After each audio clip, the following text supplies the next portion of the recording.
Sir ఏమైనా సావుకు దగ్గర పోయొచ్చిండేమో అనుకున్నారు. ఇవాళ నువ్వు ఆడే డ్రామాలు అన్నీ చూసిరు. ఉత్తప్పుడేమో బాగానే నడుస్తుండు, మీటింగ్కి రాగానే వీల్ చైర్లో కూర్చున్నాడు. మీరే చూసిరు కదా ఆయన నడిచేదిగిన. ఆడ వీల్ చైర్ ఏం అవసరం ఉన్నదే? ఇక గిట్లున్నది ఆయన కథ. కాబట్టి మిత్రులారా, ఈరోజు ఒక్కొక్క సమస్యను పరిష్కరించుకుంటూ మీ ఉద్యోగ నియామకాలలో ఒక్కొక్క అడుగు ముందుకేస్తూ మీ జీవితాలలో వెలుగులు తీసుకురావాలని, ఈ ప్రభుత్వం మీద మీరు ఉంచిన నమ్మకాన్ని విశ్వాసాన్ని నిలబెట్టుకోవాలని అహర్నిశలు మా ప్రభుత్వం పనిచేస్తుంది.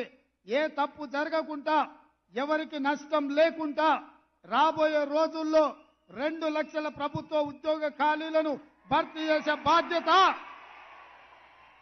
తెలంగాణ పబ్లిక్ సర్వీస్ కమిషన్లో జరిగిన అక్రమాలను నిలువరించి ఆనాడు పోటీ పరీక్షల ప్రశ్నాపత్రాలు జిరాక్స్ సెంటర్లలో పల్లి బఠానీలలాగా అమ్ముకుంటున్న కమిటీని అందరినీ రద్దు చేసి ఇంటికి పంపించి కొత్త కమిటీని, కొత్త చైర్మన్, కొత్త సభ్యులను నియమించినాం.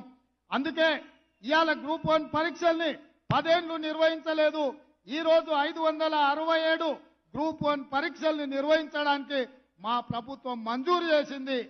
ఈ 10 ఏళ్లు నియామకాలు చేపట్టకపోవడం వల్ల వయసు మీరి ఊరికి పోలేక ఉన్న నిరుద్యోగ యువకులకు 44 సంవత్సరాల నుంచి 46 సంవత్సరాలకు వయసు పొడిగించి ఎవరికి నష్టం జరగొద్దన్న ఆలోచనతోటి అందరికి అవకాశం కల్పించినాం.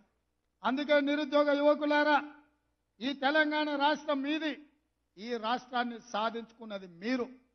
మీకోసం పనిచేయడానికి, మీ సమస్యల్ని తీర్చడానికి ఈ ప్రభుత్వం సిద్ధంగా ఉన్నది. ఏ విధంగా అయితే పబ్లిక్ సర్వీస్ కమిషన్ నుంచి పోటీ పరీక్షల నోటిఫికేషన్లు విడుదల చేస్తామో, పోటీ పరీక్షలకు ప్రిపేర్ కాండి, మీరు సన్నద్ధులు కాండి. ప్రభుత్వంలో, ప్రైవేట్లో ఉద్యోగ ఉపాధి అవకాశాలు కల్పించే బాధ్యతగా నేను తీసుకుంటా. మీకోసం కృషి చేస్తా.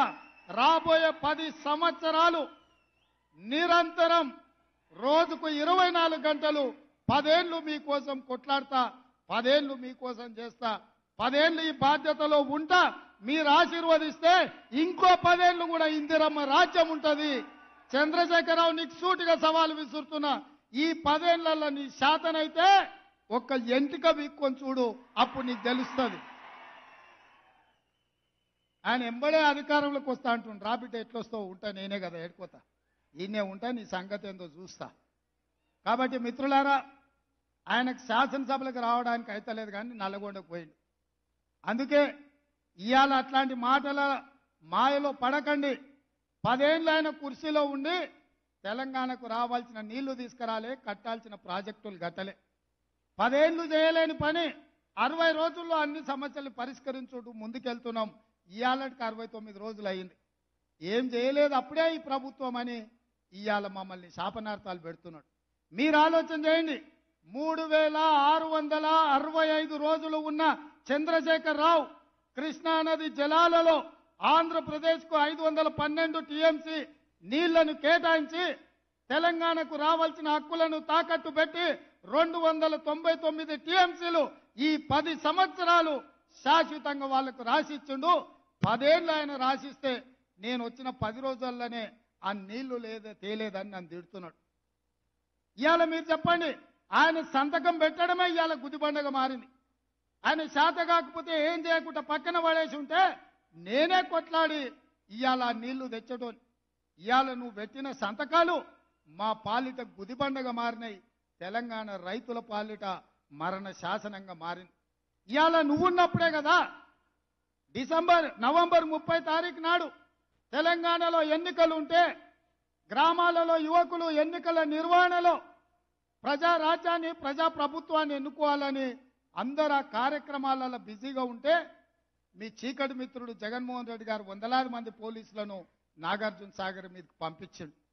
నీ మిత్రుడు పంపించినందుకే కదా ఆ పోలీసులను తొలగించడానికి నరేంద్ర మోడీ గారు సిఆర్పిఎఫ్ పోలీసులను నాగార్జున సాగర్ బ్రిడ్జ్ మీదకి పంపించాడు. జగన్మోహన్ రెడ్డి ఆక్రమించుకోకపోయిన ఉంటే నరేంద్ర మోడీ సిఆర్పిఎఫ్ బలగాలను అక్కడికి పంపిండేవాడు కాదు. ఆ రోజు నుంచి ఈ రోజు వరకు సిఆర్పిఎఫ్ బలగాలు అక్కడ ఉన్నాయంటే 30 తారీఖు నాడు తెలంగాణ సెంటిమెంట్ తో ఎన్నికలలో నెగ్గాలని ఆంధ్ర వాళ్ళు నాగార్జున సాగర్ ఆక్రమించుకున్నారని పెడపొబ్బలు పెట్టి ప్రజల్ని తప్పుదారి పట్టించి తెలంగాణ సెంటిమెంట్ తోని ఎన్నికల్లో నెగ్గాలని నువ్వు కుట్ర చేస్తే ఈ తెలంగాణ సమాజం తిప్పికొట్టి నిన్ను బొందబెట్టినరు. ఇవాళ అడ్డ మీద కొట్లాడితే కుదరదు.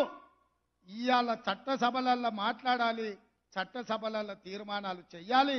కేంద్ర ప్రభుత్వాన్ని మెడలు వంచి మన సమస్యలు పరిష్కరించుకోవాలి. అందుకోసం శాసనసభలో తీర్మానం పెడితే మీరు రారు. ఇవాళ ఢిల్లీతో కొట్లాడదామంటే మీరు ఇంట్లో నుంచి కదలరు. అందుకే మిత్రులారా, ఇవాళ ఏ దారి లేక మళ్ళీ నీళ్ళ దారి పట్టిండు. ఎందుకంటే ఏ సెంటిమెంట్ ఆయన దగ్గర లేదు, పరిపాలనలో ఆయన చేసింది ఏమీ లేదు. ఇవాళ కాళేశ్వరంలో 1,00,000 కోట్లు ఖర్చు పెడితే 1,00,000 ఎకరాలకు నీళ్లు ఇయ్యలేదని ఇవాళ విజిలెన్స్ అండ్ ఎన్ఫోర్స్మెంట్ నుంచి మొదలు పెడితే వివిధ విచారణ సంస్థలు నివేదికలు ఇచ్చినాయి. ఆ అవినీతి కుంభకోణం బయట పడుతుందని, అది మేడిగడ్డ కాదు మేడిపండు, దాన్ని పొట్ట విసుకుతే మొత్తం పురుగులు ఉన్నాయన్న సంగతి బయట పడుతుందని దాన్ని కప్పిపుచ్చడానికి ఇవాళ కృష్ణానది జలాలను అడ్డం పెట్టుకొని నల్లగొండల సభ అంటున్నాడు. నల్లగొండ చైతన్యవంతమైన జిల్లా, అందుకే అక్కడ యువకులు తిరగబడ్డారు, కోడిగుడ్లు టమాటాలు తీసుకొని కొట్టిండ్రు. మన పోలీసులు ఉండబట్టే ఆయన ఈపులు చింతపండు కాలేదు, లేకపోతే నల్గొండ యువకులు చింతపండు చేసి పంపించేటోళ్ళు. అందుకే మిత్రులారా, ఈరోజు మీరందరూ మా కుటుంబ సభ్యులు, మీ సంతోషంలో మా మంత్రివర్గం అంతా మేము భాగస్వాములు కావాలని, మీ అందరికీ ఉజ్వల భవిష్యత్తు ఉండాలని ఈ వేదిక మీద నుంచి నేను మిమ్మల్ని కోరేది ఒక్కటే.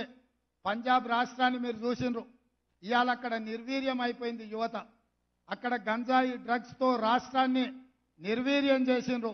ఇవాళ తెలంగాణను కబలించడానికి గంజాయి డ్రగ్స్ మూటాలు నలుమూలలో తిరుగుతున్నాయి. ఎన్ని పట్టుకున్నా, ఎంత ప్రయత్నం